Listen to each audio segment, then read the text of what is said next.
So Shatterpoint's next? Shatterpoint...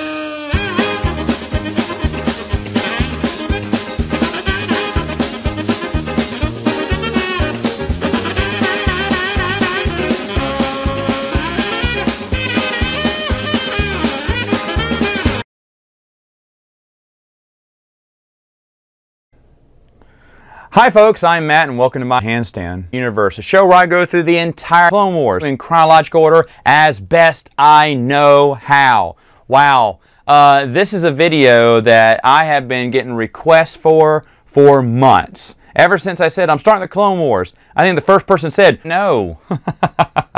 There's a lot of stuff now that comes out through Shatterpoint due to the what's it called? The different timeline. You had to stretch the timeline out a little bit. So this is where I would place Shatterpoint, written by Matthew Stover. Do I even have to introduce this book? No. Let's do it. All right, so Mace goes to his home world. Depa Billaba is in it. Matthew Stover, let's talk about him. He's a fan favorite. A lot of people love him.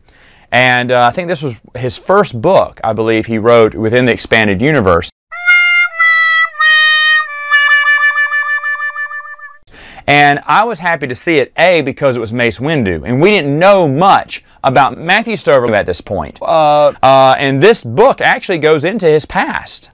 You know, talks about his upbringing, young boy and stuff like that. So that part was good. But the part that I didn't like was what I call the Dear Diary moments. The first person, the making his own journal. And it seemed about 50% was his own journal, his own thoughts and whatnot, and then 50% was the adventure. And I like that mesh of storytelling. It's just for me. Folks, first person was popular way back in the day. I mean, you look at Frankenstein, you know, a lot of them, you're reading their journal, right? And they're talking in first person. Just like I like Timothy Libbins from Dawn of the Jedi, his odd third-person perspective. I like that. I really like the first person. Now, that being said, though, this book did have a lot of connections within the expanded universe. For instance, Matthew Stover mentions Mace Windu's emissaries, comic books, excuse me, emissaries to Malastare. Remember, that was the only time we'd really seen some Matthew Stover. Also, another connection. Nick, what's his name? Pestu? Postu? I can't remember right now. He's one of the main characters in it. He is actually mentioned later on. He comes back in another series.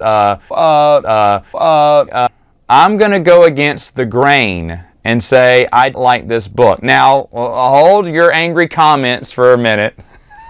Remember, I like first person, and I like how it was back and forth first person. I like Matthew Stover, and I love a lot of his books. This is the one book that Matthew Stover wrote that I do like. Now, I am in the big majority here. For people interested in EU, I am in the small majority. Excuse me, I'm in the small majority here. Folks, it doesn't matter if I dislike it or like it. I think every EU book should give a try, because I'm always interested. I love Red Harvest, Dawn of the Jedi, but you know, anyone who wants to pick up for those books, and some of you did, that's fine. I'm totally fine with that. I think Shatterpoint was that good of a book. In fact, am I wrong? I know a lot of people are going to say I'm wrong in the comments, and that's totally fine. You're totally fine. I'm just giving my opinion on these. So let me see. I think I've done... how many of my top 10? You're getting to see a lot of my top 10 right now, because 3 was Dawn of the Jedi, and I think number 9 was Red Harvest. So this was number 4, and you'll get to see a few more as the weeks go by too. But anyway, sorry to say it, that good. Do you agree with probably 2 other people on the internet? Or do you agree with me and that this is a great book? All right, folks, I'll see you next week with another video.